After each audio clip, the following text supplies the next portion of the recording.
never imagined that protecting his home would turn him into the villain of his own marriage.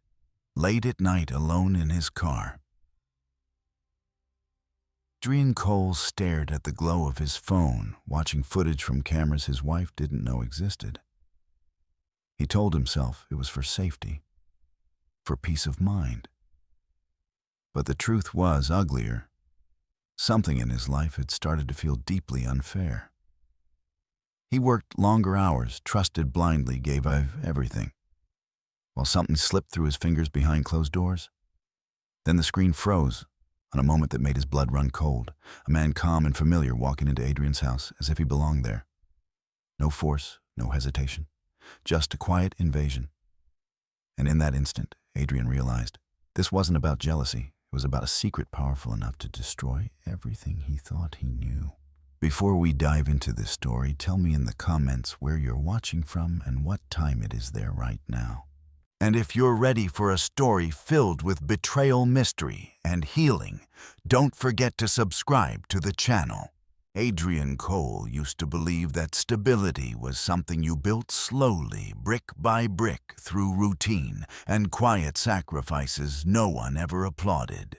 For 12 years, his life had followed a predictable rhythm wake. Before sunrise, drink coffee that had gone lukewarm while answering emails, fight traffic to an office that demanded more hours than promised. Then come home to the same woman he'd chosen over everyone else. Lena. To the outside world, their marriage looked solid, even enviable. No shouting matches, no public drama, no scandals whispered among friends, just two people who seemed to have figured things out. But stability, Adrian would later learn, can rot from the inside long before it collapses. The first cracks were small enough to dismiss. Lena started coming home later than usual, often claiming traffic or last-minute errands she hadn't mentioned before. She smiled when she explained, the same gentle smile that once convinced Adrian everything was fine. He wanted to believe her. He always did. Trust to him wasn't something you questioned, it was something you honored. Yet something about her presence had changed. She was still physically there, still sitting across from him at dinner, still asking polite questions about his day. But her eyes no longer lingered on him the way they used to. Conversations felt shorter, thinner, like echoes of what they once were. Sometimes Adrian would speak and realize she hadn't heard a word, her mind drifting somewhere far beyond the kitchen table. He told himself it was stress. Everyone was tired. Everyone was distracted these days. But the feeling didn't go away. It settled into his chest like a weight he couldn't shift. There were nights when Lena would fall asleep facing the edge of the bed, her phone clutched loosely in her hand. Adrian noticed how quickly she turned the screen face down whenever he walked into the room. He noticed how her phone never seemed to leave her side anymore. Not on the couch, not in the shower, not even when she went to bed. He noticed things he wished he didn't. What unsettled him most wasn't any single behavior, but the pattern they formed together. A quiet withdrawal, a careful guarding of space. It felt as if Lena was protecting something fragile, something she was afraid he might see if he looked too closely. Adrian tried to talk to her. Not directly, not at first. He asked gentle questions, the kind meant to invite honesty without accusation. Was she happy? Was work overwhelming her? Did she want to take a short trip, maybe get away for a weekend like they used to? Lena answered calmly, reassuringly. She said she was fine. She said he worried too much. She kissed his cheek and told him not to overthink things, and so he didn't. At least, not out loud. Inside, though, his thoughts spiraled. Adrian had always believed that if something was wrong, it would announce itself clearly. That betrayal would come with raised voices or obvious signs. What terrified him now was the silence. The sense that something important was happening just beyond his reach. The unfairness of it gnawed at him. He was doing everything he'd been taught a good husband should do, providing, supporting, showing up. And yet he felt like a guest in his own life, politely tolerated but no longer fully welcome. There was no clear crime to confront, no proof to demand. Only a growing suspicion that he was being left behind, without explanation. Late one evening, after Lena had gone to bed early claiming a headache, Adrian stayed up alone in the living room. The house was quiet except for the hum of the refrigerator and the faint ticking of the clock on the wall. He looked around the space they had built together, the furniture chosen jointly, the framed photos from vacations that now felt like they belonged to another couple. Everything was familiar, and yet none of it brought him comfort. That was when the idea first crossed his mind. It wasn't dramatic or malicious. It came quietly, almost innocently, as a thought he immediately tried to reject. Cameras, home security. He'd seen ads for them everywhere lately. Simple devices marketed as protection, as peace of mind. Plenty of families used them. Plenty of couples agreed on them together. But Adrian knew even in that moment that if he brought it up to Lena, she would say no. Or worse, she would agree too quickly, her reaction revealing more than her refusal ever could. The thought disgusted him at first. He prided himself on honesty, on respecting boundaries. Spying on his own home felt like crossing a line he could never uncross. He imagined how it would look if the roles were reversed, how violated he would feel knowing someone had watched him without his consent. So he pushed the idea away. For a few days, he managed to convince himself that he was paranoid. He threw himself deeper into work, staying later at the office, answering emails at all hours. If he was exhausted enough, maybe the questions would stop. Maybe the doubt would quiet down. It didn't. Instead, the distance between him and Lena seemed to grow. She noticed his longer hours, but didn't protest. She didn't complain. She simply adjusted, as if his absence fit neatly into a schedule she'd already memorized. That hurt more than any argument could have. One night, Adrian came home unexpectedly early. He had hoped to surprise her, maybe cook dinner together, pretend things were normal again. As he pulled into the driveway, he saw the lights on inside the house. Relief washed over him. She was home. They could talk, but when he stepped inside, Lena startled slightly, her hand tightening around her phone before she relaxed and smiled. The moment was brief, almost invisible. But Adrian saw it, and something inside him shifted.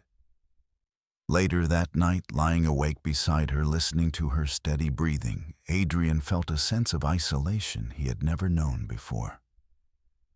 The person closest to him in the world felt unreachable, sealed behind a wall he couldn't break through with kindness alone. He didn't want to accuse her. He didn't want to be wrong. But he needed to know the truth, whatever it was. Not to punish, not to control, just to understand what was slipping away and why. By morning, the decision was no longer theoretical.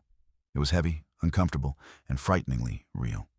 Adrian understood that once he took this step, there would be no pretending ignorance again. Whatever he found or didn't find would change him.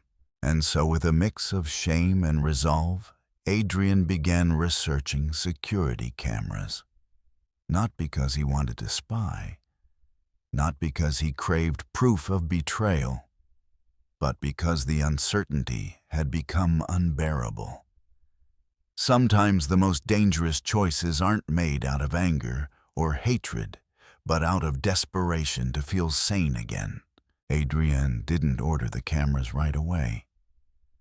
For days he carried the decision around like a secret bruise pressing on it whenever he was alone. Each time he opened his laptop and searched for home security systems, a wave of guilt followed. He would close the browser, pace the room, and tell himself he was crossing a line no decent husband should ever cross. Then he would remember Lena's startled expression, the way her hand had tightened around her phone, and the doubt would return, quiet, persistent, impossible to ignore. He slept poorly during that time.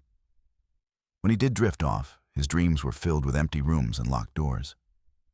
In the mornings, he felt hollow, as if something essential had already been taken from him, even though he couldn't name what it was. At work, colleagues noticed his distraction.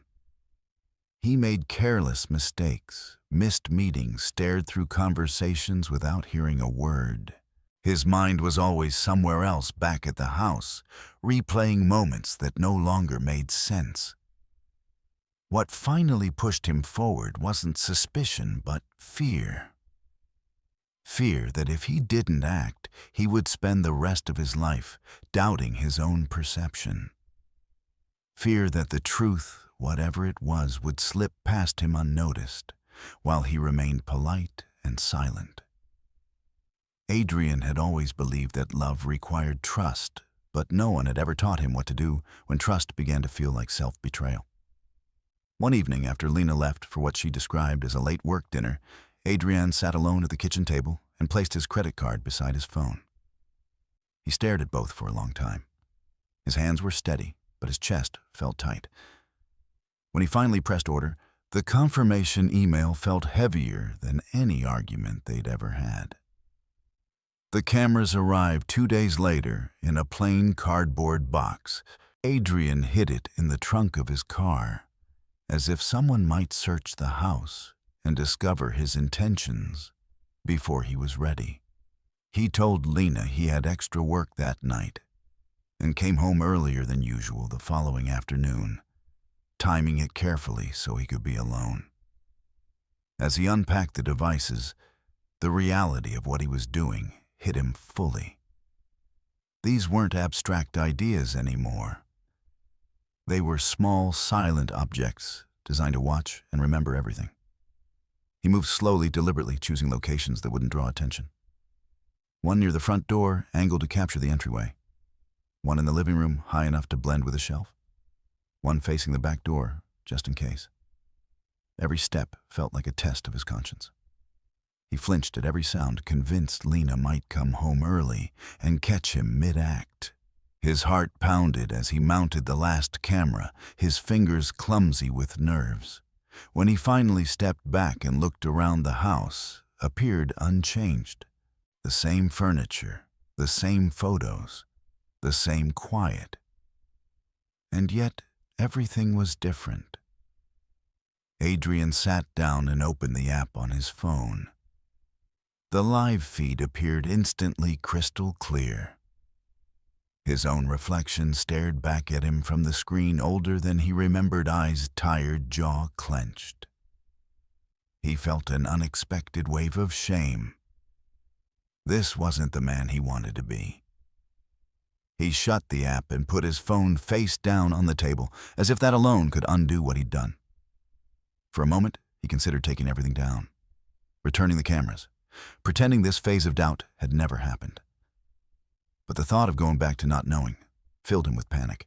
That night when Lena came home, Adrian acted normal, or at least he tried to.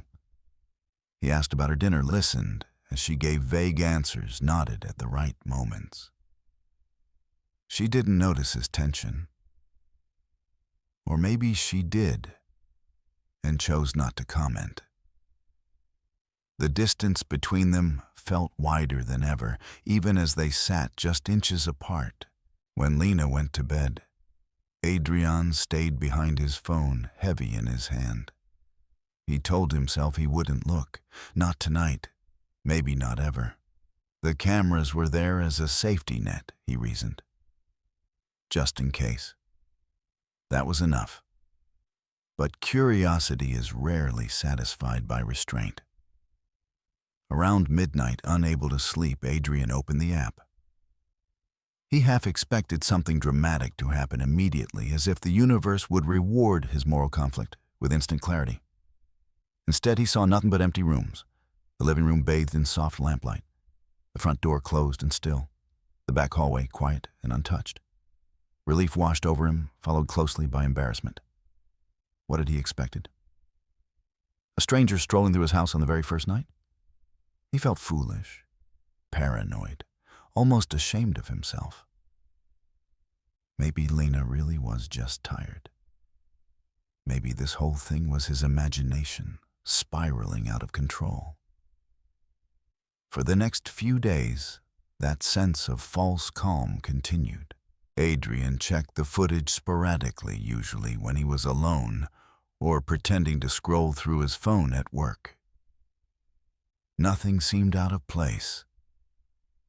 Lena went about her routine. She left in the mornings, returned in the evenings. The house remained undisturbed. Each uneventful day made Adrian feel worse. He began to wonder if he owed Lena an apology she didn't even know she deserved.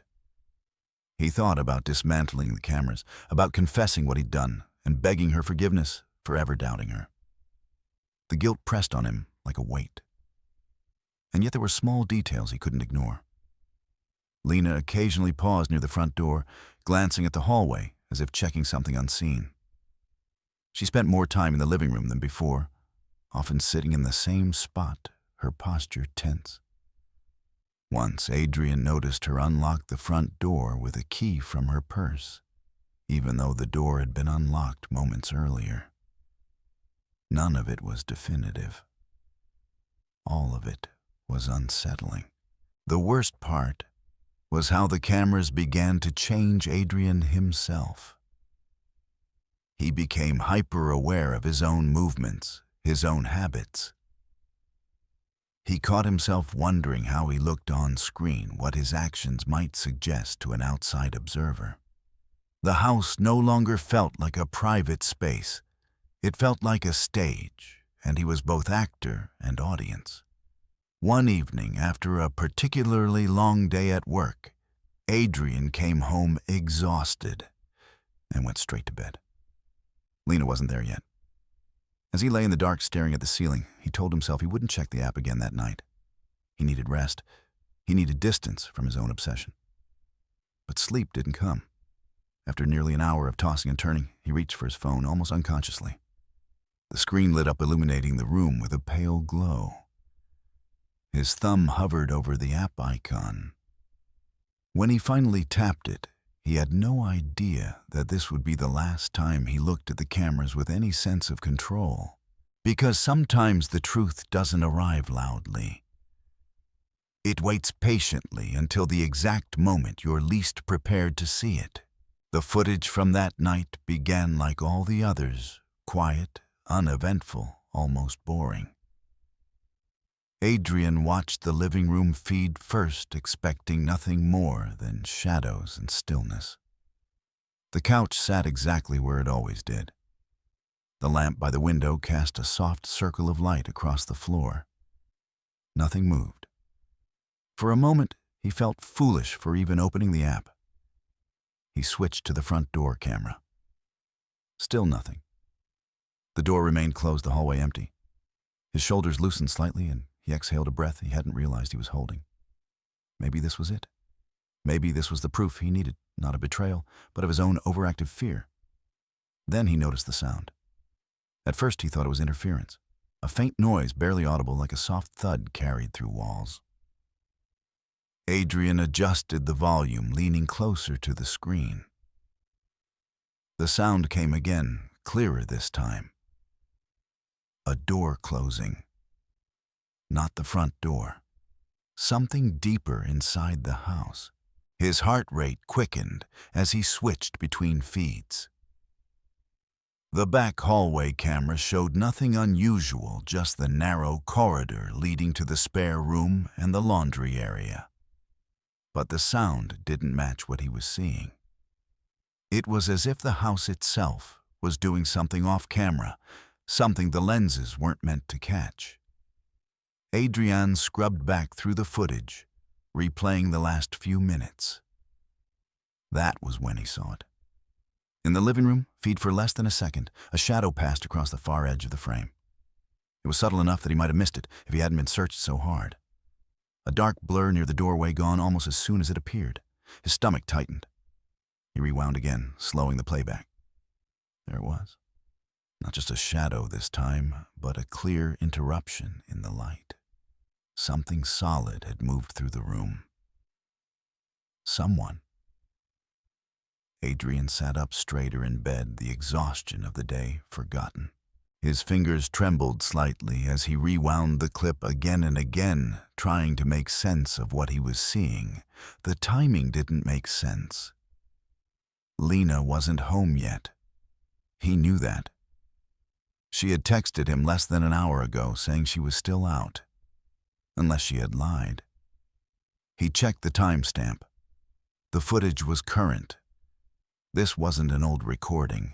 This was happening now. A surge of panic rushed through him as he cycled through the cameras again. Front door still closed, back door unchanged. No forced entry. No signs of a break-in. Whoever was in the house hadn't come in violently, which meant they'd come in easily. Adrian's chest tightened as a terrible realization formed. There was only one way someone could enter without triggering alarms or appearing on the exterior cameras. A key, or someone letting them in. He told himself not to jump to conclusions. Shadows could deceive. Sounds could echo. But deep down, he knew he was past the point of innocent explanations. Minutes stretched on as Adrian stared at the feeds waiting for the figure to reappear. The house remained still, almost taunting him with its normalcy. He checked the clock. Lena was supposed to be home soon. Whatever this was, it might end before she returned. He felt trapped, unsure whether to confront the situation in real time or keep watching in silence.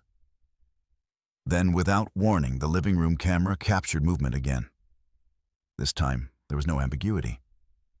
A man stepped fully into frame, emerging from the hallway with an ease that made Adrian's blood run cold. He wasn't sneaking. He wasn't rushing. He walked as if he knew exactly where he was going, as if this was not his first time in the space. Adrian froze, his eyes locked on the screen. The man was tall, broad-shouldered, dressed casually in dark clothes. His face was calm, almost relaxed. He glanced around the room briefly, not with curiosity, but with familiarity, like someone checking a place he'd been many times before. Adrian felt a sharp, almost physical pain in his chest. His hands clenched into fists as his mind struggled to catch up with what he was seeing. This wasn't a burglar. There was no urgency in the man's movements, no sign of fear. He moved through the living room, paused near the bookshelf, and then sat down on the couch, on Adrian's couch. The injustice of it hit him all at once. This was his home, the space he worked to maintain, the place he believed was safe. And here was a stranger occupying it, without hesitation, without consequence. The sense of violation was overwhelming. Adrian wanted to scream, to drive home immediately, to burst through the door and demand answers. But he couldn't move. He was paralyzed by the screen in front of him, by the realization that whatever was happening had been happening for longer than this single moment. The man pulled out his phone, scrolling casually, waiting. For what or who Adrian didn't yet know.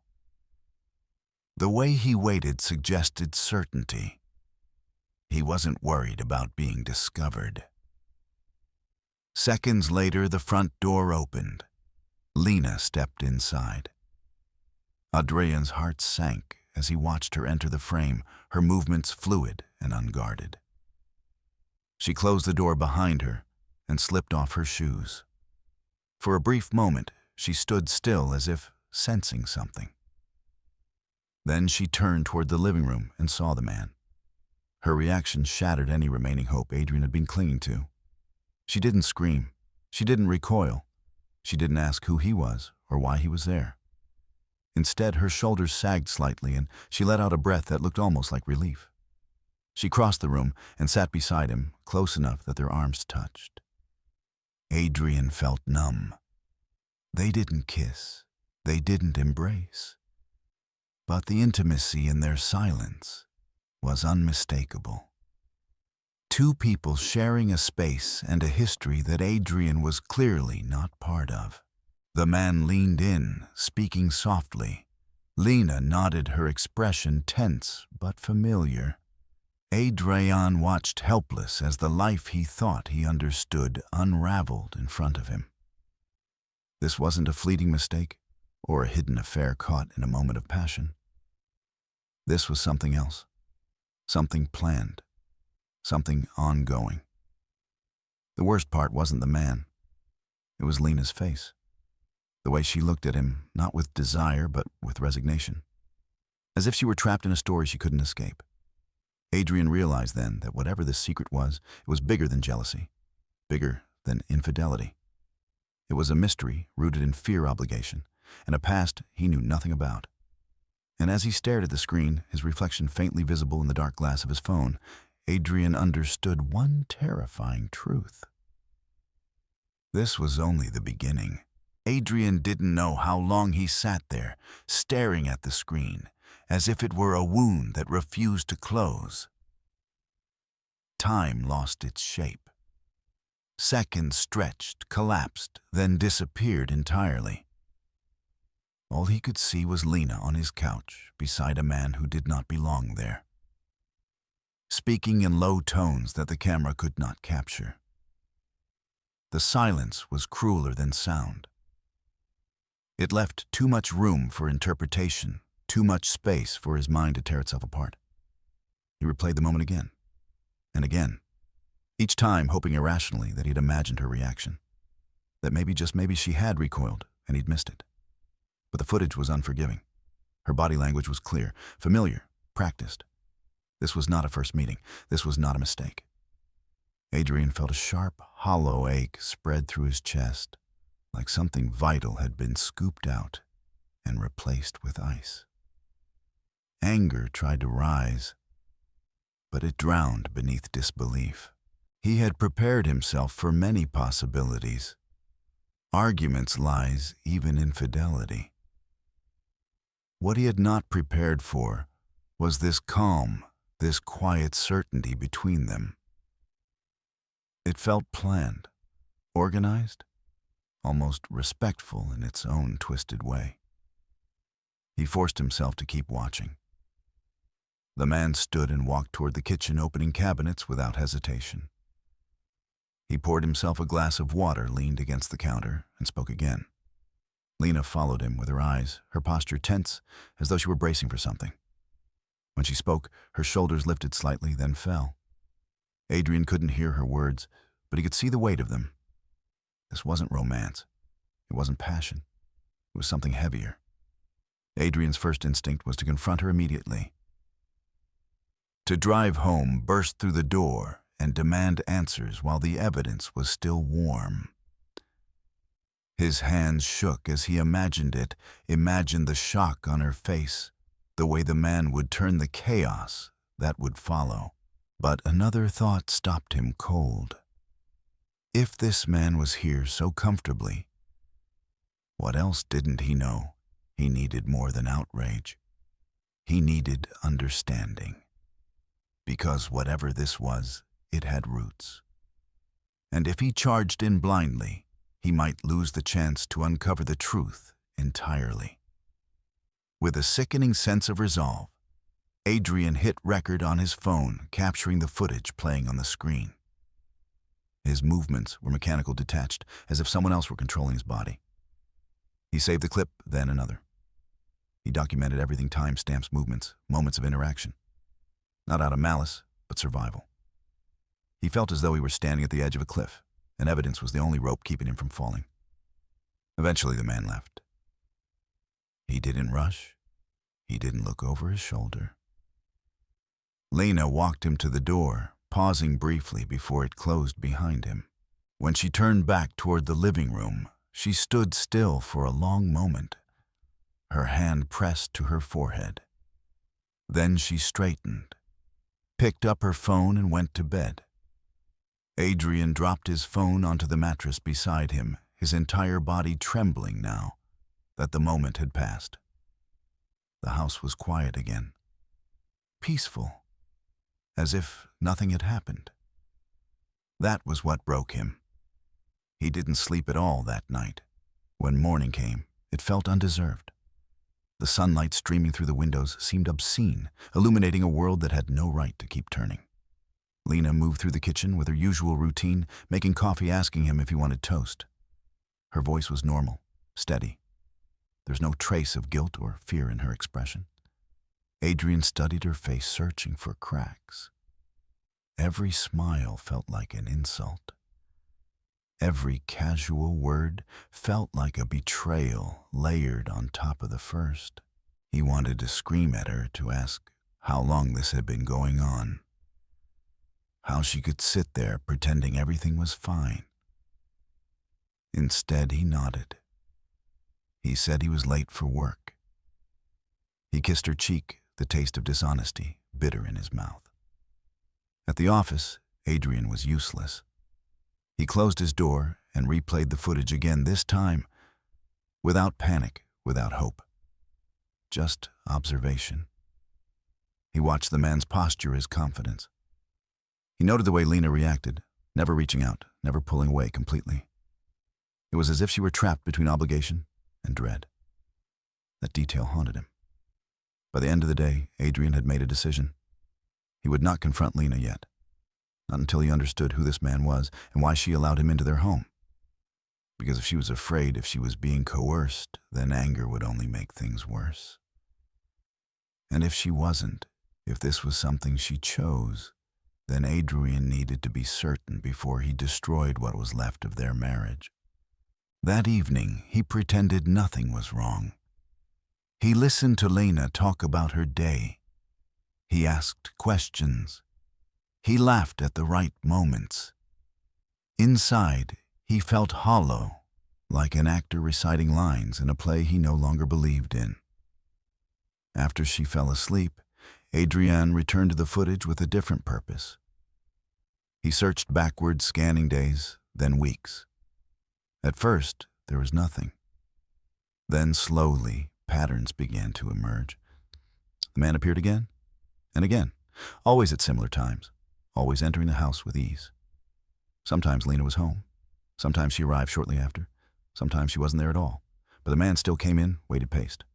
He never touched anything personal, never rummaged, never stole. This wasn't theft. It was access. Adrian felt sick as he realized how long this had been happening. Not days, not weeks, months, maybe longer. The sense of injustice crushed him. While he worked late nights to provide, while he trusted his wife without question, another man had been walking freely through his life. And the worst part was that Lena had let it happen. Not with passion, not with joy, but with a quiet acceptance that scared Adrian more than any affair ever could. By the time dawn crept in again, Adrian knew one thing for certain. The man in the footage was not a lover. He was a shadow from Lena's past. And whatever hold he had on her was strong enough to silence her, to bring him into their home without explanation, without resistance. Adrian closed the app and stared at the dark screen. His reflection staring back at him, older, harder, no longer innocent. The man who had installed cameras out of fear was gone. In his place stood someone who understood that the truth was not simple, and that uncovering it would demand patience, restraint, and a willingness to face things far darker than betrayal. From that moment on, Adrian's life split into two parallel realities. In one, he was still the husband who woke up early, kissed his wife goodbye, and showed up to work pretending the world made sense. In the other, he was a silent observer, cataloging evidence, tracing patterns, and slowly unraveling a truth he wasn't sure he was strong enough to face. The cameras became his curse and his anchor. He began watching the footage obsessively, no longer just at night, but in stolen moments throughout the day. In his office restroom, in his car before driving home, in the quiet minutes before meetings. Every time his phone buzzed with a motion alert, his pulse spiked. Sometimes it was nothing, shadows changing light, Lena moving from room to room. Other times, it was the man. Always calm, always unafraid. Adrian started documenting everything in a private notebook he kept locked in his desk drawer. dates, times, duration of visits, whether Lena was present or absent. He hated himself for the methodical precision of it, but chaos felt more terrifying than cold logic. If he could map the pattern, maybe he could control the damage. What disturbed him most was how predictable it all was. The man arrived on the same days each week, usually in the early evening.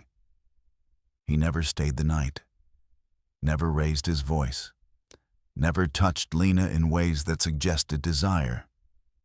Instead, he spoke to her long conversations, always in the living room or kitchen, always with her posture tense and guarded. Sometimes she paced. Sometimes she sat motionless, staring at the floor. Once Adrian watched Lena cry. It wasn't dramatic, no sobbing. Just silent tears slipping down her face, while the man spoke his hands, resting calmly at his sides. Adrian nearly threw his phone across the room. The urge to intervene to break through the screen and drag that man out of his house was overwhelming. But something stopped him. Fear. Not of the man, but of what he represented. Adrian began to notice other changes in Lena that suddenly made sense. The nightmares she never talked about. The way she flinched at certain names on television. Her discomfort around confrontations, even minor ones. All these years, Adrian had thought she was simply sensitive. Now he wondered what she had survived before he ever met her. And that thought terrified him. The more Adrian watched, the clearer it became that Lena was not choosing the situation. She was enduring it. Every interaction carried an undercurrent of tension, as if she were negotiating invisible terms. The man, on the other hand, behaved like someone with leverage, someone who knew he held power and didn't need to display it openly. That realization shifted something deep inside Adrian. This was no longer about catching his wife in a lie. This was about understanding the nature of the threat inside his home. Because if Lena was being controlled, manipulated, or blackmailed, then confronting her without preparation could shatter whatever fragile balance was keeping her safe. Adrian's anger began to change shape.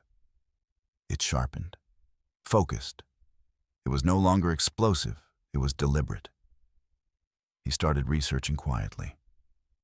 Late at night, after Lena fell asleep, he searched public records, old social media accounts, archived articles. He had only one clue to work with the man's face.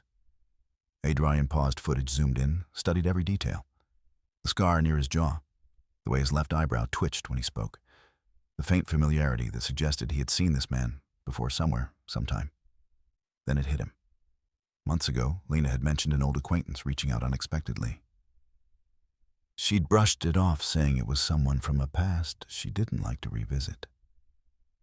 Adrian hadn't pressed her. He'd respected her boundaries. Now he hated himself for that restraint. After hours of searching, Adrian found a name. Marcus Hale. The discovery sent a chill through him. Marcus wasn't a stranger at all. He appeared in fragments of Lena's life long before Adrian entered the picture. Old tagged photos, comments that were quickly deleted, a connection she had tried to erase. Adrian's hands trembled as he pieced it together. Marcus hadn't just reappeared, he had resurfaced with intent. The unfairness of it was suffocating. Adrian had built his life on honesty, believing that the past stayed buried if you were brave enough to move forward. But Marcus was living proof that some pasts never let go. They wait, they watch. And when the moment is right, they step back into your life as if they never left. Adrian wanted to tell Lena that he knew, that he saw everything, that she didn't have to carry this alone. But fear held him back again, not cowardice, but calculation. Marcus had access. Marcus had history. And whatever leverage he held over Lena was powerful enough to bring him into their home, repeatedly without question. That meant confronting him blindly would be dangerous. Instead, Adrian made a vow to himself. He would become invisible. He adjusted his work schedule to mirror Lena's movements more closely, careful not to appear suspicious. He pretended to take on extra projects so his occasional early arrivals wouldn't raise questions. He stopped asking Lena probing questions, knowing now that pressure would only tighten the trap around her. At night, he lay beside her, listening to her breathe, wondering how much pain she was carrying silently. The injustice of it crushed him, how a woman he loved could be haunted by someone else's shadow while he remained ignorant for so long. The man on the footage wasn't just invading Adrian's home. He was rewriting Adrian's understanding of his marriage. One evening, as Adrian reviewed yet another clip, he noticed something new, a moment he'd missed before. Marcus handing Lena something small, barely visible on camera. She hesitated before taking it. Her hands shook. Adrian paused. The frame zoomed in as far as the image allowed. It looked like a flash drive. The implication hit him like a punch to the gut. Whatever Marcus had over Lena wasn't just emotional.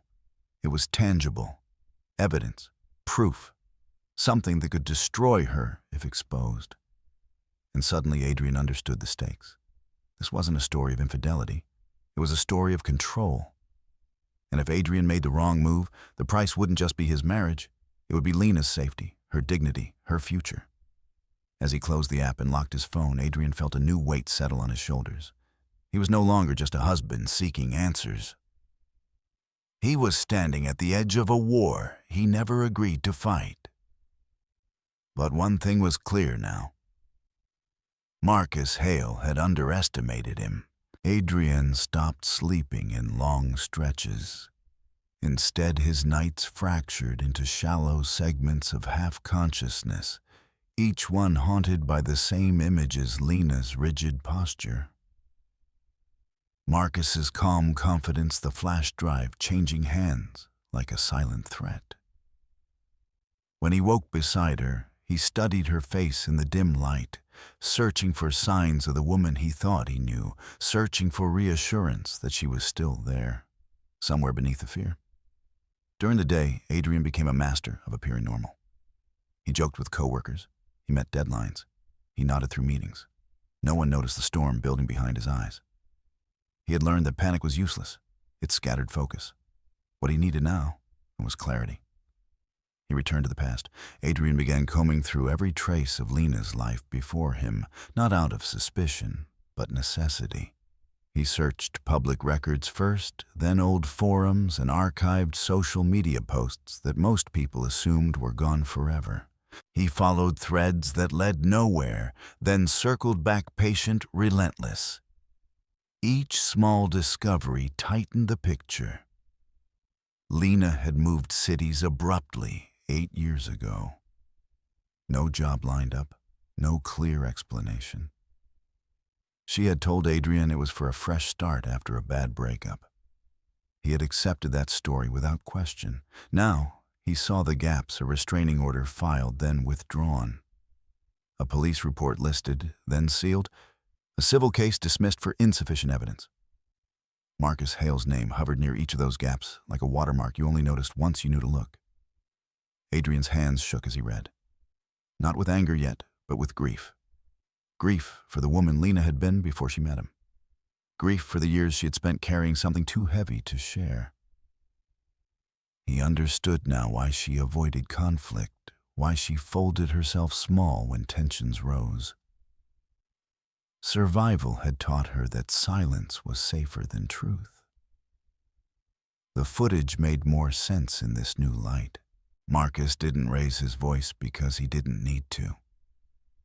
His power lived in implication, in reminders, in whatever proof he carried that would shatter the life Lena had built.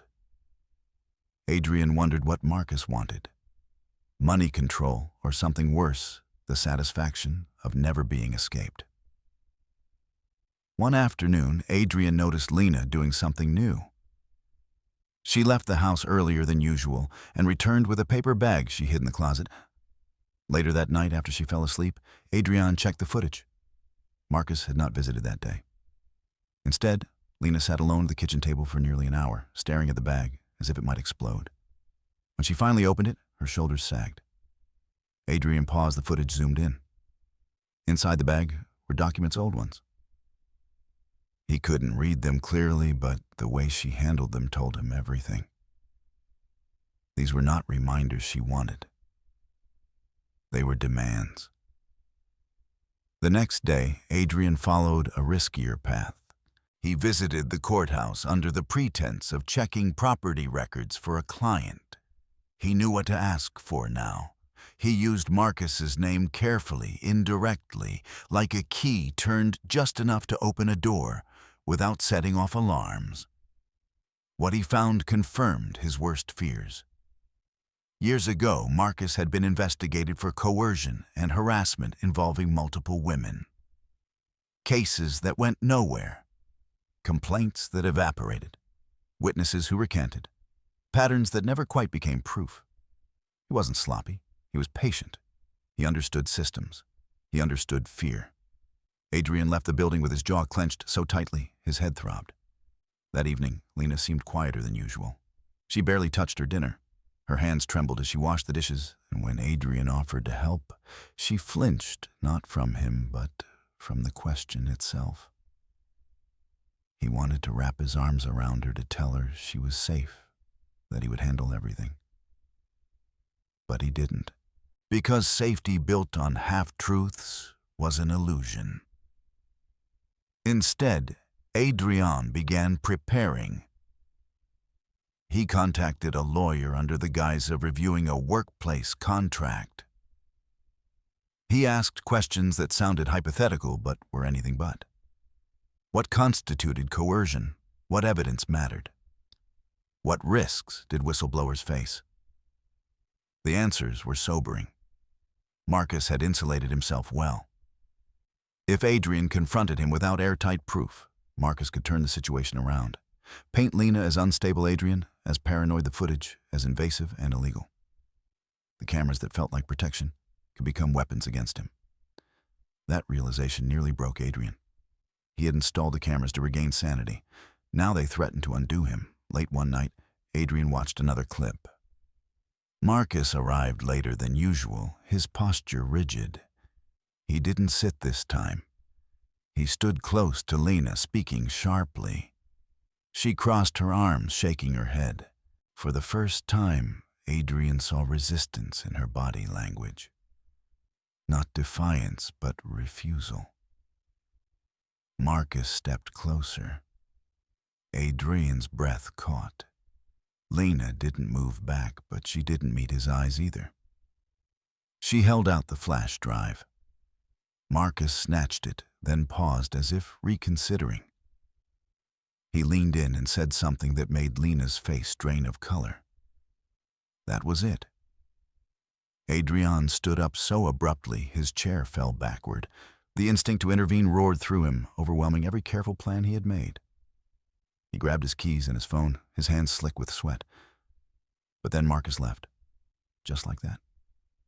The house fell quiet again, and Lena sank onto the couch, her face buried in her hands. Adrian watched her shoulders shake. He had never felt so powerless. He didn't go home that night. Instead, he drove aimlessly until dawn, forcing himself to think, to breathe, to remember that charging in would give Marcus exactly what he wanted: chaos. By morning, Adrian had made a decision that terrified him. He would tell Lena part of the truth. Not about the cameras, not yet, but about Marcus, about knowing his name, about understanding the danger. When Adrian returned home, Lena was sitting at the table, eyes red, hands wrapped around a mug she hadn't touched. She looked up when he entered, and for a split second, something like relief crossed her face, quickly replaced by fear. "We need to talk," Adrian said quietly. Her shoulders tensed. About what? About the man who keeps coming here, Adrian replied, choosing his words with care. And about why you're so afraid of him. Silence stretched between them, thick and suffocating. Lena stared at him as if he had just spoken a forbidden name. Her lips parted, then closed again. Tears welled in her eyes. How do you know? She whispered. Adrian didn't answer immediately. He couldn't not without opening a door he wasn't ready to walk through. Instead, he reached across the table, stopping just short of touching her hand. Because I love you, he said. And because whatever he's holding over you, we can't let him keep winning. Lena broke then not with screams, but with a quiet collapse that felt more devastating than any outburst. And in that moment, Adrian knew the story he had stumbled into was deeper, darker, and far more dangerous than he had ever imagined. Lena didn't answer right away. She stared at the table as if the wood grain held instructions she had missed all her life. Her fingers tightened around the mug until Adrian worried it might crack. When she finally spoke, her voice was thin, stripped of the careful control he had grown used to. You don't understand, she said. Knowing his name doesn't mean you know what he can do. Adrian stayed still. He had learned that rushing her would only make her retreat. He nodded once, inviting her to continue. Marcus, she explained, had entered her life years before Adrian ever existed in it.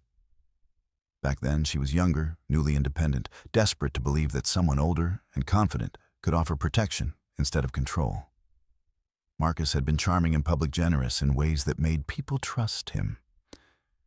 In private, he collected leverage. Conversations recorded without consent. Messages saved out of context. Moments engineered to look compromising, then frozen in time. It wasn't violence, Lena said quietly. That would have been easier to explain. It was pressure, isolation. The feeling that if I said no, something worse would happen. She told Adrian about the first time she tried to leave. How Marcus had calmly laid out the consequences, emails he could send, photos he could share, people he could call. He never raised his voice. He never needed to.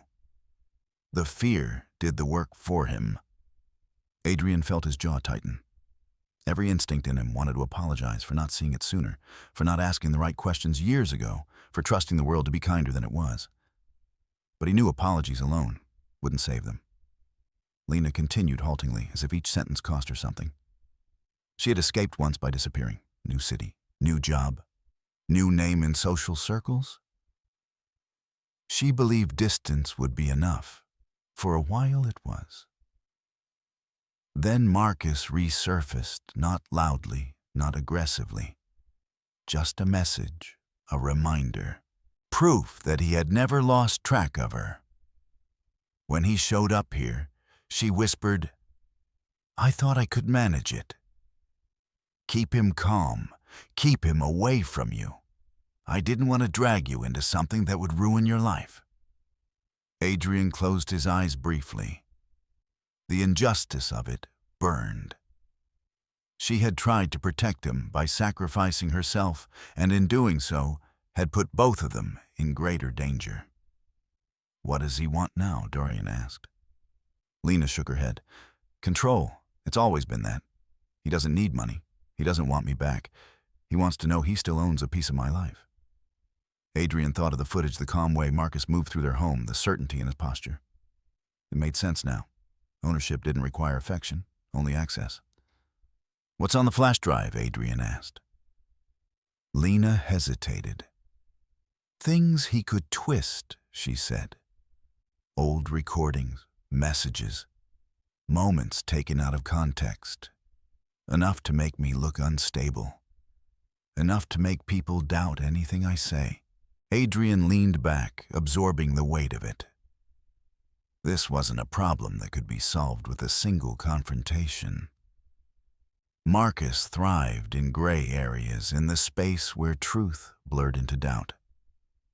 Adrian had to think differently.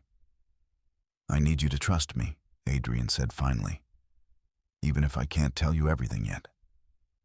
Lena looked up, fear flickering in her eyes. "Why?" "Because I'm not going to let him keep doing this," Adrian replied. "But we have to be smart. If we move too fast, he'll disappear and take the leverage with him." That scared her almost as much as Marcus himself. "Disappear how?" "By flipping the story," Adrian said. "By making you look like the problem.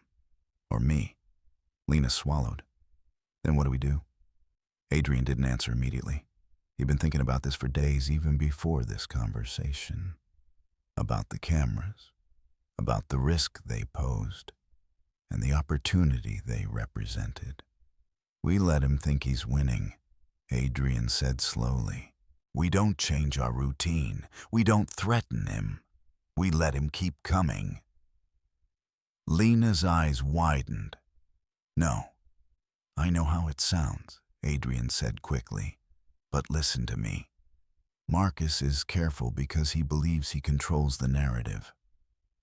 The moment he feels challenged, he'll retreat or attack. Either way, we lose visibility." "You're asking me to keep seeing him," Lena said, her voice breaking. "I'm asking you to let me handle the danger," Adrian replied, "and to stop carrying it alone." Silence settled between them again, heavy but different this time. Not secrecy strategy. Over the next days, they spoke in fragments, careful not to leave trails Marcus could follow. Adrian learned more about the patterns Marcus relied on, how he tested boundaries, how he escalated pressure when he felt ignored, how he retreated when watched too closely. They also argued about trust, about the cameras Adrian still hadn't confessed to, about whether any plan built on deception could truly end well. But beneath the tension was something new: alignment. For the first time, they were facing the same enemy together, even if not all cards were on the table yet. Marcus returned 2 nights later. Adrian wasn't home. He had made sure of that. He watched from his phone, his heart pounding, as Marcus entered the living room. Lena followed minutes later, her posture guarded, but steady. They spoke. Marcus gestured sharply, clearly irritated. Lena shook her head. Adrienne leaned closer to the screen. Marcus stepped toward her, lowering his voice. He handed her the flash drive again. She didn't take it this time. She crossed her arms. The shift was subtle but unmistakable. Marcus noticed it too. He smiled then, not warmly, not kindly, a smile that said he recognized resistance and found it amusing. He pocketed the drive and said something that made Lena stiffen. Adrian paused the footage and replayed it. Marcus glanced directly toward the camera, just for a fraction of a second. Not enough to confirm anything, but enough to send a chill through Adrian's spine. Was it coincidence? Or had Marcus begun to suspect he wasn't as unseen as he believed? That night, Adrian couldn't shake the feeling that the ground beneath them was shifting. The balance Marcus relied on, fear without witnesses, was starting to crack. And men like Marcus didn't surrender control quietly. They retaliated. Adrian understood now that this was no longer just about freeing Lena from the past. It was about exposing a predator who had survived by staying just inside the lines of legality and doubt. And to do that, Adrian would have to step fully into the role he never wanted. Not just a husband, but a strategist. The days that followed felt like walking across thin ice. Every movement had to be calculated. Every word spoken in the house carried weight. Adrian and Lena developed a quiet language of glances and pauses, communicating more through what they didn't say than what they did. To anyone watching from the outside, their marriage looked unchanged. Inside, everything was tense, deliberate, alive with danger. Marcus didn't come for 3 days. That absence was more unsettling than his visits. Adrian watched the empty living room feed over and over, his instincts screaming that this was not retreat, it was recalibration. Men like Marcus didn't disappear when they lost leverage. They adjusted to pressure until something cracked. Lena felt it too. She jumped at sounds she used to ignore. She checked the locks twice before bed, even though she knew Marcus had never forced entry. Control, she explained quietly, didn't need violence. It only needed uncertainty. On the fourth day, Marcus returned. This time he arrived earlier than usual. The camera caught him entering just after noon, sunlight spilling across the floor, as if the house itself were unaware of the threat stepping inside. Adrian watched from his office, heart-pounding fingers hovering uselessly over the screen. Marcus didn't sit. He paced. That alone told Adrian everything. When Lena arrived home 30 minutes later, Marcus was waiting in the center of the living room. He spoke first, longer than usual, his movements sharper, less relaxed.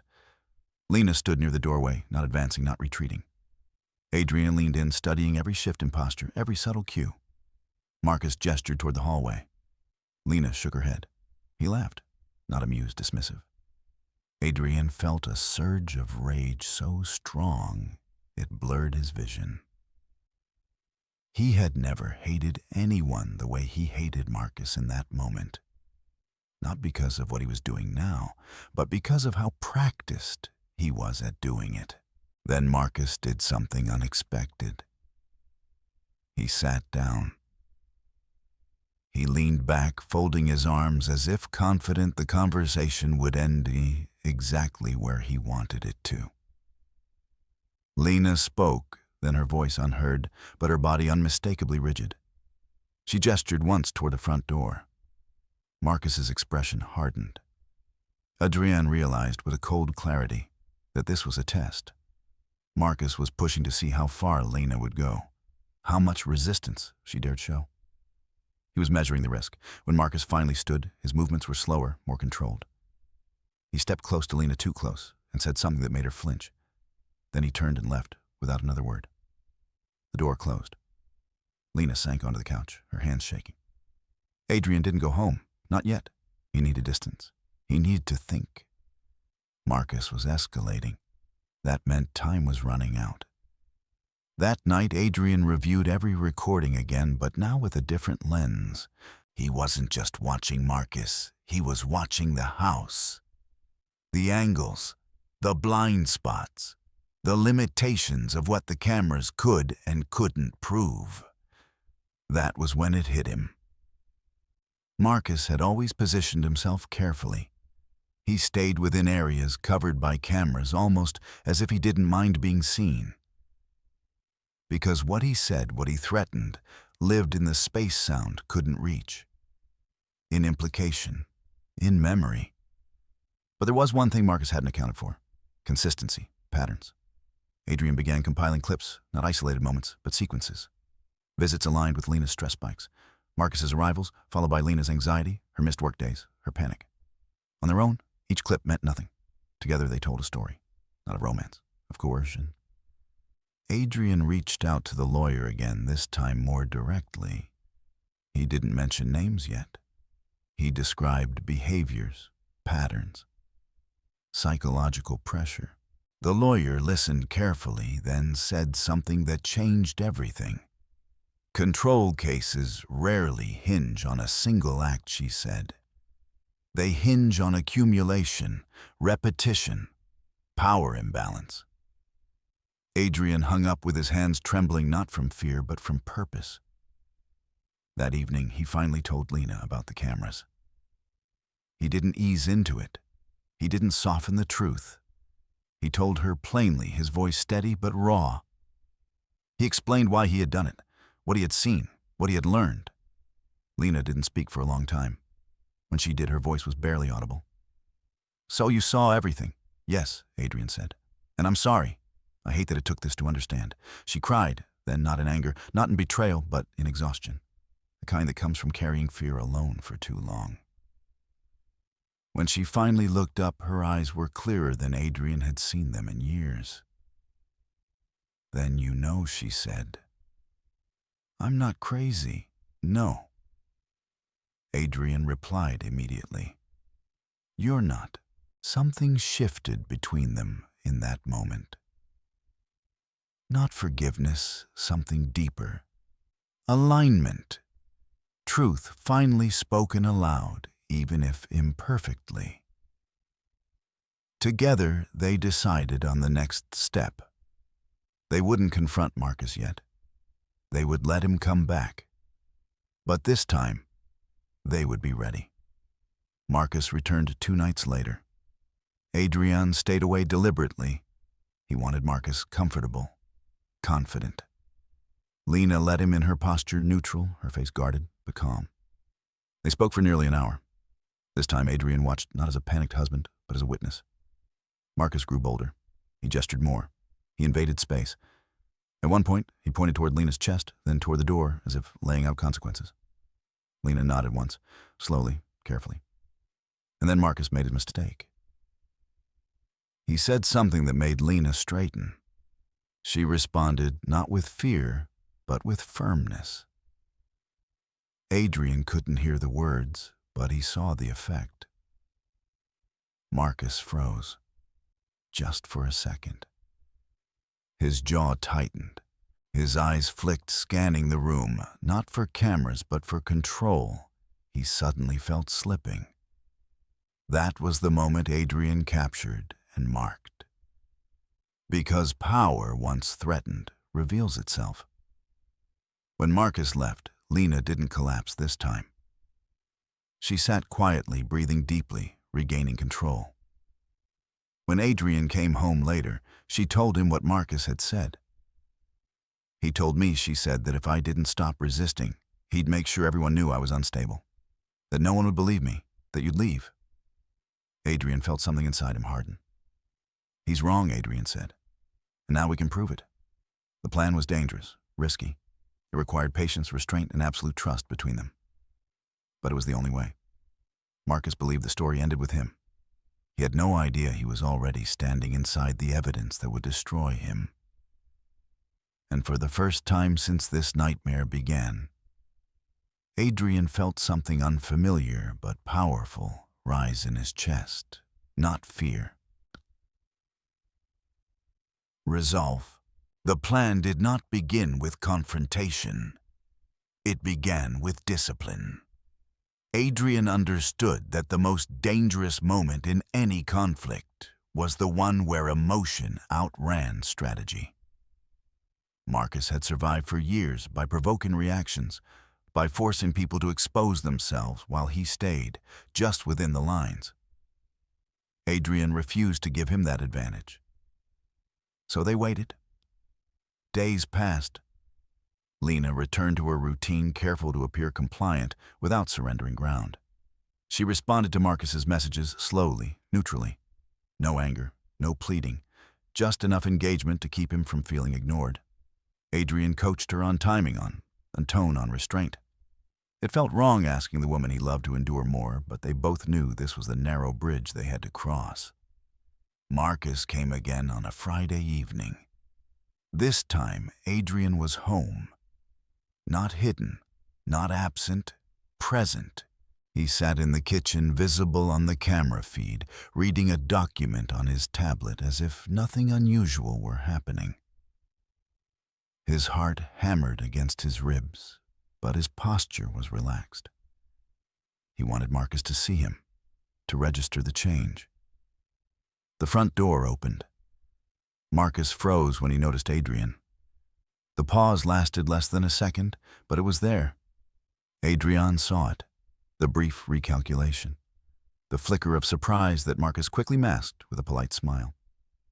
"I didn't realize you'd be home," Marcus said casually. Adrian stood and offered his hand. "I work here now," he replied evenly. "Long hours. I'm around more." Marcus's grip was firm assessing. His eyes flicked briefly toward Lena, then back to Adrian. "I was just stopping by to check on her," he said. "Good," Adrian replied. "You can do that here." The tension in the room was thick enough to taste. Lena stood near the doorway, her face controlled, her breathing measured. Adrian could feel her fear like static in the air, but she didn't retreat. That mattered. They sat. Adrian let Marcus talk. About the weather, about old times with Lena, about how people underestimated the past and paid for it later. Every word was bait. Adrian didn't bite. Instead, he listened. Marcus was careful. He avoided threats, avoided specifics. But the undertone was unmistakable. He was reminding Lena who he thought he was, who he believed she still belonged to. After 20 minutes, Adrian spoke. "I've been meaning to ask you something," he said calmly. "Why now?" Marcus tilted his head. "Why now what?" "Why come back now?" Adrian continued. "After all these years, after she built a new life." Marcus smiled thinly. "Some connections don't fade." "That's funny," Adrian replied, "because most people who move on don't show up uninvited." The air shifted. Marcus's eyes hardened slightly. "I am not uninvited." Lena spoke then, her voice steady. "You are now." Silence fell. Marcus looked at her, genuinely surprised. Then he laughed softly. "You don't mean that." "I do," Lena said. "You need to leave." Marcus leaned back, studying them both. "Careful," he said quietly. "You're not thinking clearly." Adrian stood. "I think she's thinking very clearly," he said. "And so am I." Marcus's gaze snapped to him. "You don't know what you're stepping into." "I know exactly what I'm stepping into," Adrian replied. "And I'm not stepping alone." For a moment, Adrian thought Marcus might explode. Yell, threaten, do something reckless. He didn't. Instead, Marcus smiled again. "We'll talk later," he said to Lena. Then he turned to Adrian. "This isn't over." "I know," Adrian replied. "But this part is." Marcus left. The door closed behind him, and the house exhaled. Lena collapsed onto the couch, shaking. Adrian sat beside her close, but not touching, giving her space to breathe.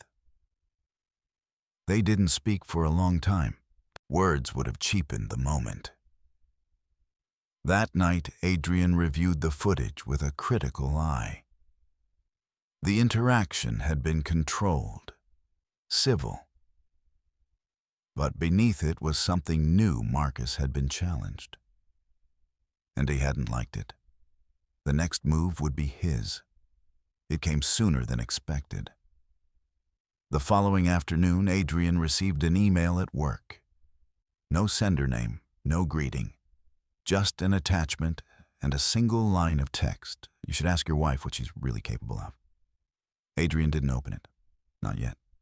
He forwarded it to the lawyer immediately, then drove home, his hands tight on the steering wheel. When he arrived, Lena was sitting at the table, pale, her phone vibrating repeatedly. "He's messaging me," she said, over and over. Adrian took her phone and read.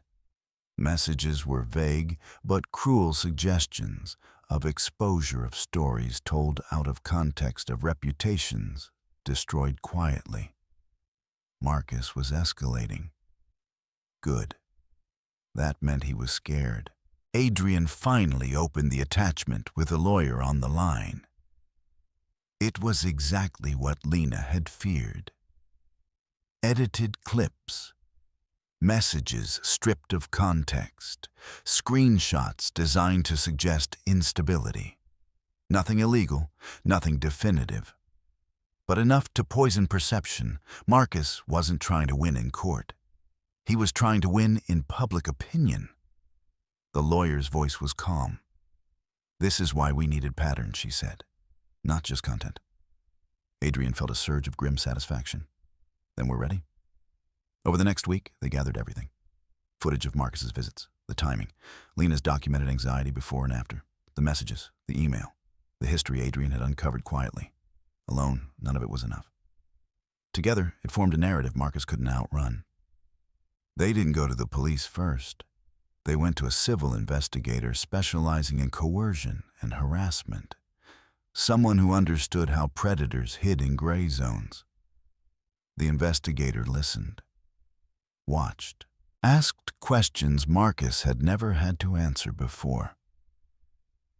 And for the first time, Adrian saw doubt flicker in someone else's eyes, not his own. Marcus returned one last time. This time, Adrian didn't sit. He stood near the door, blocking the way in. "You're not welcome here anymore," Adrian said. Marcus scoffed. "You think you've won, I think you've overplayed your hand," Adrian replied. Marcus leaned in. "You can't prove anything." Adrian met his gaze unblinking. "You're right. Not one thing." He stepped aside. "But everything." Marcus's smile faded. He left without another word. Adrian watched the door close, knowing this was no longer just about survival. It was about consequence.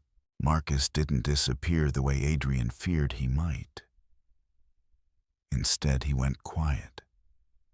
No messages, no emails, no sudden appearances. The silence was calculated, and Adrian knew it.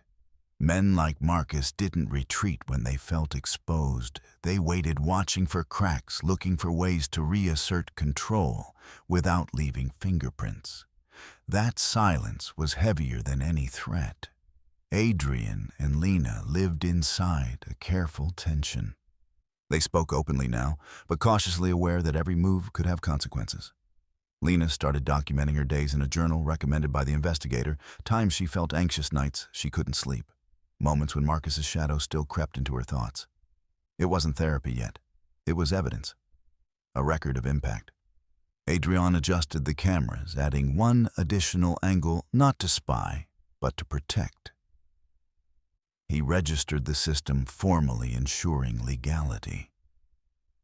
What had begun as a desperate act now had to withstand scrutiny. He refused to give Marcus any leverage left to twist. The investigator worked quietly in the background, contacting old acquaintances, reviewing sealed records, identifying a pattern Marcus had relied on for years: intimidation without witnesses' pressure, without threats that could be recorded control, disguised as concern. The pattern didn't prove a crime. It proved intent. That mattered. One evening, Lena received a call from an unknown number. She didn't answer. The voicemail came seconds later. Marcus's voice was calm, almost gentle. "You're being misled," he said. "He doesn't know you like I do. He won't stay once this gets ugly." Lena deleted the message without responding. Her hands shook, but her voice was steady when she told Adrian. Progress didn't mean fear disappeared. It meant fear no longer made decisions. 2 days later, the investigator called. "We have something," she said. It wasn't a confession. It wasn't a smoking gun. It was a former co-worker of Marcus's. Someone who had watched him manipulate situations, isolate people, and boast privately about never being the one blamed. Someone who had stayed silent for years out of self-preservation, until now. That testimony cracked something open. Not enough to end everything, but enough to shift momentum. Enough to make Marcus visible in ways he despised. The investigator recommended a controlled next step: a formal cease and desist letter paired with a civil harassment filing. Not an accusation, an announcement. A line drawn clearly, publicly, and legally. Adrian hesitated. "Won't that provoke him?" he asked. "Yes," the investigator replied. "But it also forces him to choose, retreat or expose himself." Lena listened quietly. When Adrian turned to her, she nodded once. "I'm done being quiet," she said. "If he comes for me again, I want it documented." The letter was sent. Marcus responded within hours. This time, the message wasn't veiled. "You're making a mistake," he wrote. "This will end badly for both of you." Adrian forwarded it without comment. The following week was a blur of tension and waiting. Lena started therapy, not as a legal strategy, but as a lifeline. Adrian sat in on one session at her request, listening as she spoke aloud things she had never allowed herself to name. Fear, shame, the exhaustion of always anticipating someone else's reaction. Adrian realized then how deeply Marcus had invaded her inner world, not just her home. Then the call came. Marcus had filed a counterclaim. It was exactly what the investigator predicted: allegations of defamation, invasion of privacy, emotional distress. He painted himself as the victim of paranoia and surveillance. The cameras, legal now, were reframed as evidence of Adrian's instability. Lena was portrayed as confused, manipulated by a controlling husband. The injustice was staggering. For a brief moment, Adrian felt the old panic rise, the fear that Marcus would win by muddying the waters, by exhausting them emotionally and financially, until silence seemed like relief. But this time, Adrian didn't fold, because this time they weren't alone. The investigator coordinated with the lawyer, laying out the timeline meticulously. Marcus's visits predated any legal action. The footage showed no pursuit, no provocation, only repetition. The messages showed escalation after resistance. The counterclaim arrived only after Marcus lost access. Patterns don't lie. People do. The first hearing was procedural, brief, and tense. Marcus appeared confident, composed, dressed impeccably. He avoided Lena's eyes. When he looked at Adrian, there was irritation there, but also something new. Uncertainty. The judge didn't rule that day. But she listened, asked questions, requested additional documentation. That alone was a shift. Marcus was no longer controlling the pace. Outside the courthouse, Marcus finally spoke. "You think this ends me," he said quietly. "I've survived worse." Adrian met his gaze. "Maybe," he said, "but you won't survive me staying silent anymore." Marcus smiled thinly. "You're ruining her life." Adrian shook his head. "No, you already tried. We're just ending it." Marcus walked away. In the weeks that followed, the case unfolded slowly, painfully.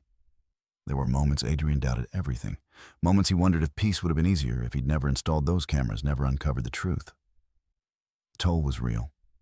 Financial stress, emotional fatigue, nights where Lena woke shaking from dreams she couldn't remember. But there were also changes. Lena laughed more, not loudly, not often, but genuinely. She began making choices without explaining herself.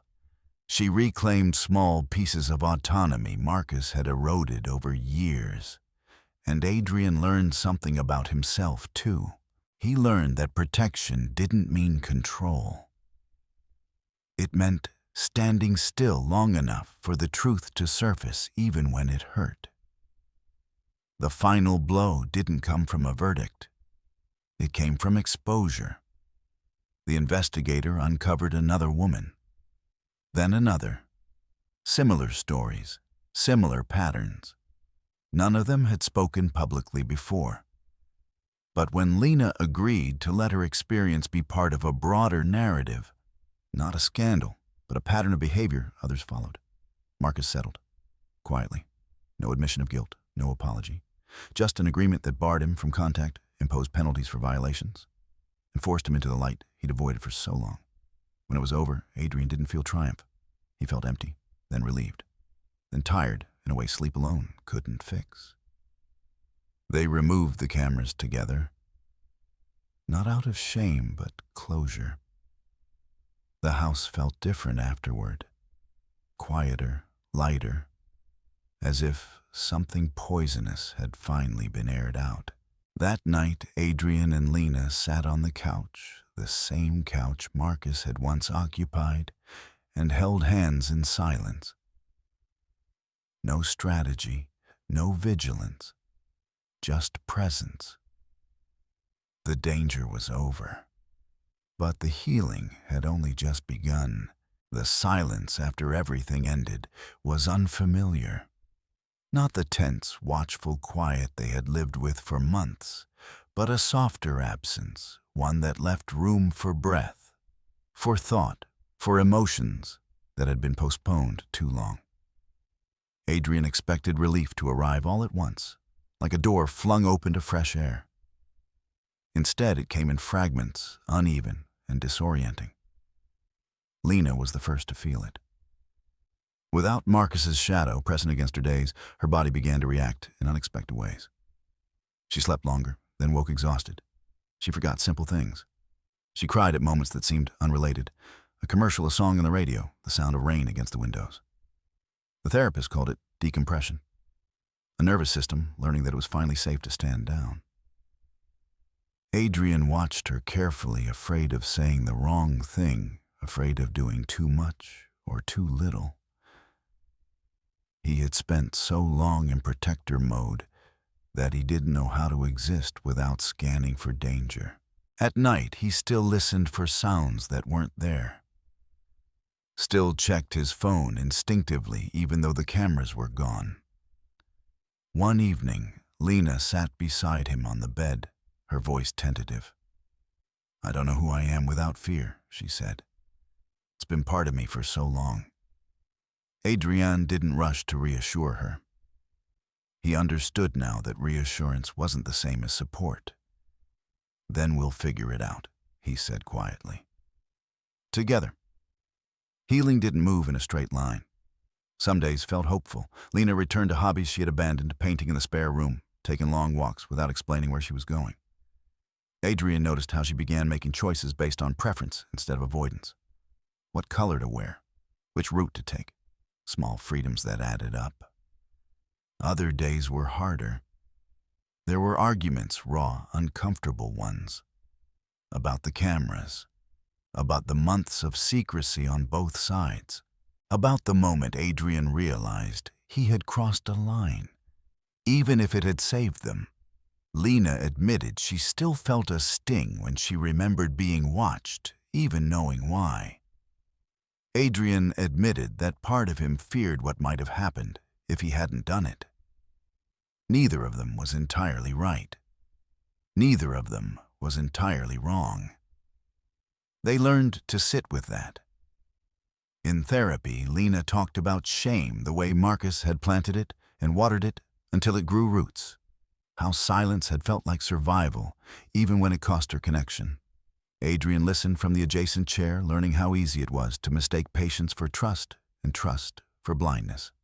"I didn't want to be the man who checked," Adrian said, once his voice tight. "I wanted to be the man who believed."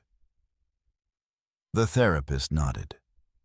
"Sometimes believing without questioning isn't trust," she said. "It's fear of conflict." That landed harder than Adrian expected. He began his own work journaling, unpacking the parts of himself that equated love with endurance, sacrifice, with silence. He realized how often he had ignored his own instincts. In the name of being reasonable, how often he had minimized discomfort because it seemed less dangerous than confrontation. They weren't just healing from Marcus. They were relearning how to be honest without cruelty. Weeks passed, then months. The legal aftermath faded into background noise. The investigator checked in once more, then stepped away. The world resumed its ordinary pace, indifferent to the battle they had fought within their walls. One afternoon, Adrian came home early and found Lena in the living room, standing where the camera used to be mounted. She reached up, touching the bare wall as if confirming it was real. "I keep thinking I'll see it again," she said, "like it's watching me." Adrian stood beside her. "It's gone," he said, "and so is he." She nodded, but didn't move away right away. Healing, he had learned, wasn't about erasing memory. It was about changing its power. They made new rituals. Sunday breakfasts that lasted too long. Evening walks without phones. Honest check-ins where they said how they were really doing, even when the answer was messy. Especially when it was messy. Trust didn't snap back into place. It was rebuilt slowly, deliberately, through consistency, through choosing transparency even when it was uncomfortable. One night, Lena handed Adrian a small envelope. What's this, he asked. My journal, she said. The early entries. I want you to read them. Adrian hesitated. Are you sure? She nodded. I don't want parts of me hidden anymore. He read them over several nights, pages filled with fear, self-doubt, rationalizations she had used to survive. He cried more than once, not out of pity but recognition. He saw how close he had come to losing her without ever knowing why. When he finished, he returned the journal without comment. He didn't need to explain what it meant. She saw it in his eyes. There was no dramatic moment where everything clicked into place. No speech that summed it all up neatly. There was just the quiet accumulation of better days. One morning, as sunlight spilled across the kitchen table, Lena looked at Adrian and smiled. Not carefully, not defensively. Freely. I don't feel owned anymore, she said. Adrian felt his throat tighten. Good, he replied, because you never were. They talked about the future cautiously at first, not in grand plans, but in possibilities. Travel, career changes, maybe moving someday not to run, but to choose. The house felt like theirs again. Not a battleground, not a hiding place, a home. And though the scars remained, they no longer defined the space. They were reminders of what they had survived, and what they refused to accept again. Adrian understood now that installing cameras hadn't been the story's heart. It had been the catalyst. The real story was about what happens when truth is finally allowed to surface, and what it costs to face it together. The danger was gone. The work remained. But for the first time, that work felt possible. The world didn't stop after the settlement. That surprised Adrian more than anything else. There was no pause, no collective acknowledgement of what had happened behind their closed doors. Neighbors still walked their dogs at the same hours. Emails still demanded replies. Bills still arrived on time. Trauma, he learned, rarely announces its exit. It simply loosens its grip and waits to see if you'll notice. Lena noticed first. One afternoon, she left the house without her phone. It seemed insignificant until Adrian realized what it meant. For years, her phone had been a lifeline, and a leash, at the same time proof that she could be reached, warned, corrected. When she came home hours later, relaxed and unapologetic, Adrian felt a quiet awe settle in his chest. I forgot it, she said with a small shrug. And nothing bad happened. That sentence held more power than any courtroom ruling. Still, Marcus wasn't gone in the way villains disappear in movies.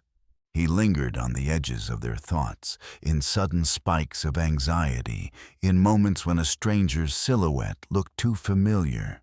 Healing demanded vigilance of a different kind, the kind that checked in without controlling, that noticed without panicking. Adrian struggled with that balance. He had spent months anticipating danger, reading between lines, preparing for the next strike. Letting go of that readiness felt irresponsible, almost reckless. Some nights he lay awake replaying conversations, wondering if he had missed signs that Marcus was regrouping, planning waiting. Lena noticed his restlessness. You don't have to guard me anymore, she said gently one night. Adrian stared at the ceiling. I don't know how not to. She turned toward him. Then learn. With me. Not for me. That distinction mattered.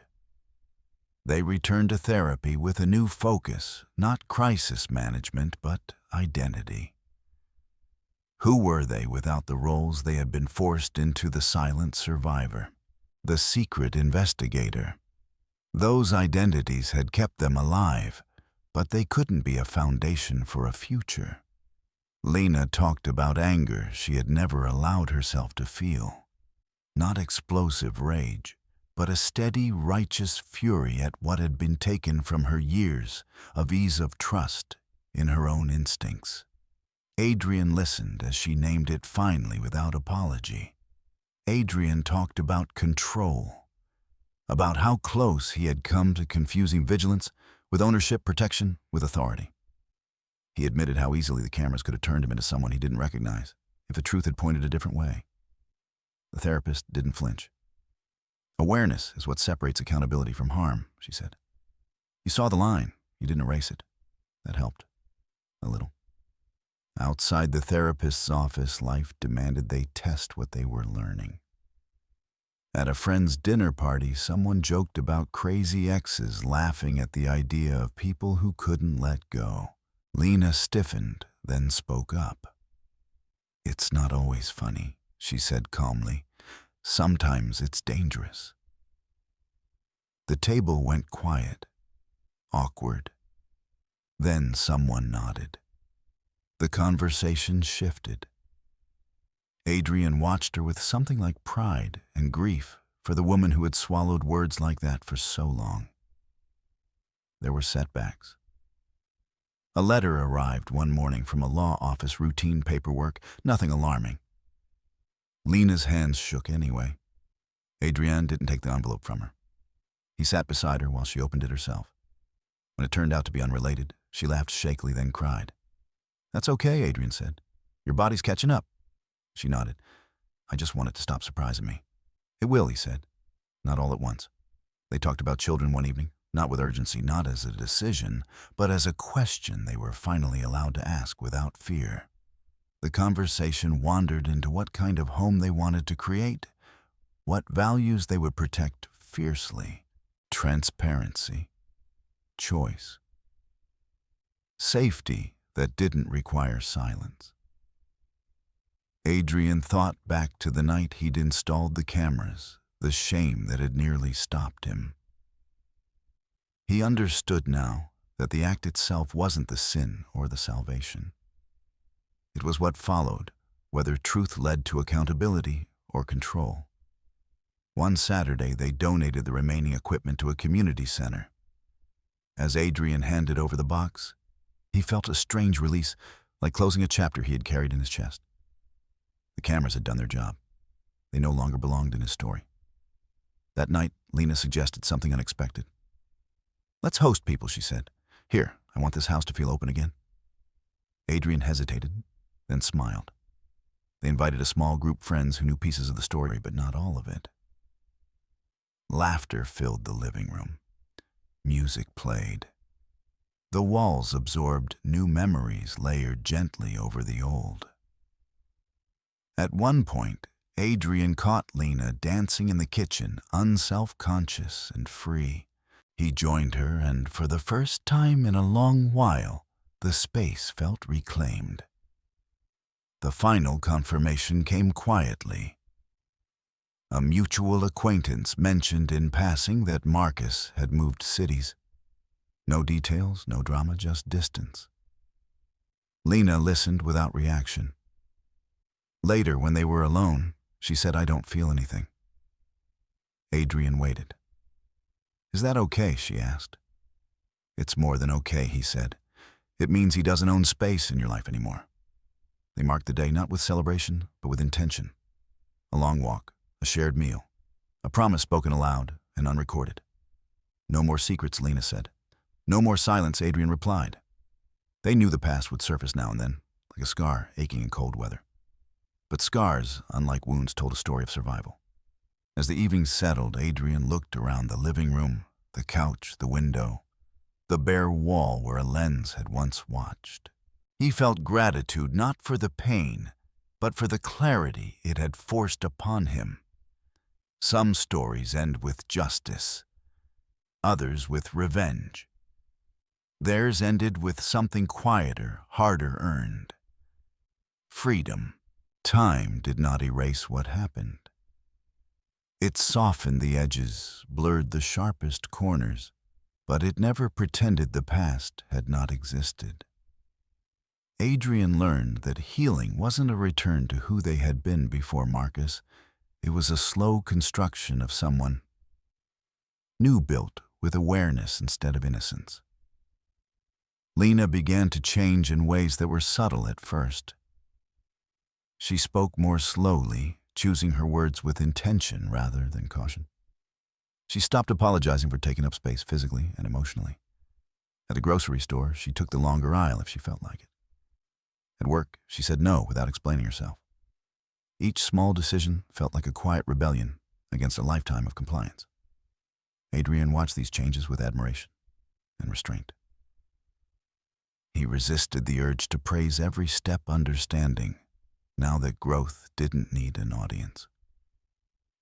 What Lena needed most was consistency, the knowledge that she could move freely without being monitored, measured, or managed. That was harder for Adrian than he expected. There were moments when old instincts flared. When Lena came home later than planned, a familiar knot tightened in his chest. When she seemed distant after a difficult therapy session, his mind rushed toward solutions. Fix it, protect her, control the variables. Each time he stopped himself. Instead of asking, "What's wrong?" he learned to ask, "Do you want support or space?" Instead of assuming danger, he learned to sit with uncertainty. It felt like learning a new language. Awkward, slow, but necessary. One evening, Lena came home unusually quiet. She moved through the house carefully, as if navigating a memory rather than a space. Adrian waited, letting silence do its work. When she finally sat across from him, her eyes were glassy but steady. "I ran into someone today," she said. "From that time." Adrian's heart thudded, but he kept his voice calm. "Do you want to tell me about it?" She nodded. "I thought I'd panic. I thought I'd freeze, but I didn't. I just felt sad for who I was." They sat with that sadness together, not trying to transform it into strength or meaning, just letting it exist. That too was healing. The therapist called it integration, the process of allowing past pain to become part of the story without letting it dominate the present. Lena practiced grounding techniques. Adrian practiced listening without reacting. Progress was uneven, but it was real. They began to talk about the cameras again, not as weapons or tools, but as symbols. The therapist asked them to describe what those devices represented now. For me, Adrian said, they represent the moment I stopped trusting myself. Lena considered that.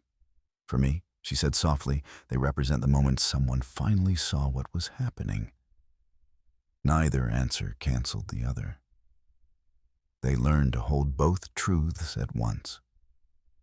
Months later, Lena suggested something that surprised Adrian. "I want to go back," she said, "just once." To the city I left. Adrian felt the instinctive surge of fear, but it passed. Why, he asked.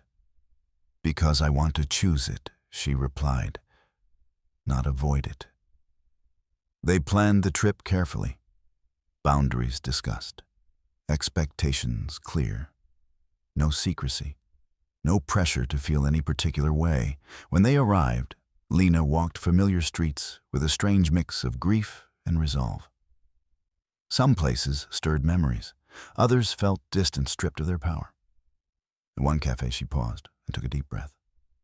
"I thought this place owned me," she said. "It doesn't."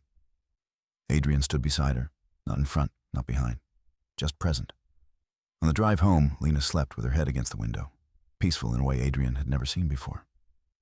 He realized then that healing wasn't about erasing fear. It was about teaching the body that fear no longer had authority.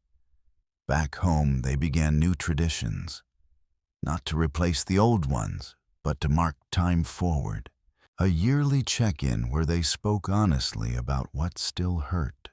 A rule that nothing important was ever discussed when either of them felt cornered. A promise that silence would never again be mistaken for peace. Adrian changed too. He stopped measuring his worth by how much he endured. He learned to speak up early before resentment took root. He allowed himself to feel anger without turning it into control. He accepted that love was not proven by how much pain you could tolerate, but by how clearly you could communicate. One night, sitting on the porch as dusk settled, Lena asked a question that had no easy answer. Do you ever wish you hadn't installed the cameras? Adrian thought carefully. I wish I hadn't needed to, he said. I wish the world had been safer for you. But given where we were, no. Because not knowing would have cost us everything. She nodded. I think so too. They didn't frame the experience as destiny or growth through suffering. They rejected the idea that pain was a gift. What they claimed instead was agency, the power to decide what came next. The house reflected that choice. New paint, rearranged furniture. Windows opened more often. Light let in intentionally. It no longer felt like a place of vigilance. It felt lived in. One afternoon, Adrian caught himself doing something that made him pause. Lena was out later than expected. His phone buzzed, not with an alert, just a message from her. Running late? Love you? He smiled. No checking, no imagining. Just trust earned repaired mutual. When Lena came home, she noticed his expression. What she asked? Nothing, he said. Just realized something. What, that we're okay? She smiled back. Yeah, she said, we are. Healing did not arrive with fireworks or finality. It settled in quietly, like furniture arranged just right, like a room that finally felt its size. And for the first time in a long time, neither of them was waiting for the other's shoe to drop. The day Adrian took down the last remaining screw from the wall, he didn't feel victorious. He felt still. The spot where the camera had once been mounted was now just a pale circle barely noticeable, unless you knew where to look. He ran his thumb over it once, then stepped back. The house no longer needed watching. Life had settled into a rhythm that felt earned rather than assumed. Mornings were quieter, conversations were slower, more deliberate. Adrian and Lena no longer rushed to fill silences. They trusted them. Trust, they had learned, was not the absence of doubt, but the willingness to speak before doubt turned poisonous. Lena had changed jobs. Not because she had to, but because she wanted to. The new role demanded confidence, public meetings, decisions made under scrutiny. The first week she came home exhausted, but smiling. I didn't disappear, she said one night, almost surprised. I spoke. Adrian smiled back. I knew you would. He meant it in a way he never had before. Not as blind faith, but as recognition of her strength. There were still moments when the past knocked softly. A stranger who resembled Marcus from behind. An unexpected email notification. A raised voice in a crowded place. When that happened, Lena didn't freeze anymore. She named it. That scared me, she would say. And Adrian would answer, I'm here, not as a shield, as a partner. One evening, months after everything had ended, Lena asked Adrian to sit with her on the living room floor. The couch loomed above them, no longer heavy with memory, but still symbolic. She held a small box in her hands. I kept this, she said. Inside were copies of the documents Marcus had once used as leverage, the things that had haunted her silence for years. I want to destroy them, she said, but not alone. They took the box outside and burned the papers carefully, safely, watching the edges curl and turn to ash. There was no ceremony, no dramatic release, just a quiet ending. When it was done, Lena exhaled deeply. He doesn't get to exist in my future anymore. Adrian squeezed her hand. He hasn't for a long time. They talked that night about children again, about fear not of repeating the past, but of teaching the next generation how to speak early, how to trust instincts, how to ask for help without shame. They didn't make promises. They made space. Adrian thought often about the moment he had first opened the camera app, about the man he had been. Then afraid, uncertain, desperate for clarity. He no longer judged that version of himself as harshly. He saw him now as someone standing at the edge of a truth he hadn't been prepared for, doing the best he could with limited tools. If he had learned anything, it was this: silence protects abusers far more than truth ever protects the wounded. One afternoon, Adrian received a message from someone who had heard parts of their story through the investigator's work. A quiet thank you. A single sentence: "Because she spoke, I did too." Adrian showed it to Lena. She stared at the screen for a long time, then nodded once.